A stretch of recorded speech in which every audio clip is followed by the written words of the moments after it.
അങ്ങനെ ഇതേ നമ്മളെ ഉത്സവം ഇന്ന് ലാസ്റ്റ് ദിവസമാണ് കേട്ടോ. അപ്പോൾ ലാസ്റ്റ് ദിവസം വരുന്നത് തെയ്യമാണ് കേട്ടോ. അപ്പോൾ തെയ്യം കാണാനാണ് പോകുന്നത്.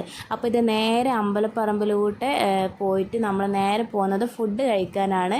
അപ്പോൾ ഫസ്റ്റ് നമ്മൾ പോകുന്നത് ഫുഡ് കഴിക്കാനാണ്. അപ്പോൾ ഈ കാണുന്നത് ഫുഡ് കഴിക്കാനുള്ള തിരക്കാണ് കേട്ടോ. ഇതുപോലെ കുറച്ച് ക്യൂ നിന്ന് കഴിഞ്ഞാലാണ് നമുക്ക് ഫുഡ് കിട്ടാം.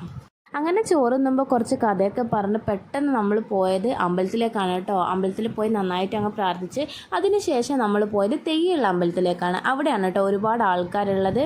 അന്നത്തെ ദിവസം തെയ്യത്തിനാണ് പ്രാധാന്യം. അപ്പോൾ തെയ്യമുള്ള അമ്പലത്തിലേക്കാണ് നമ്മൾ പോയത്.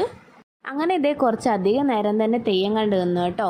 കുറേ നാൾ കൂടിയിട്ട് കാണുന്നതുകൊണ്ടാണോ എന്നറിയില്ല, ഒരുപാട് നേരം അത് നോക്കി നിൽക്കാൻ തോന്നി.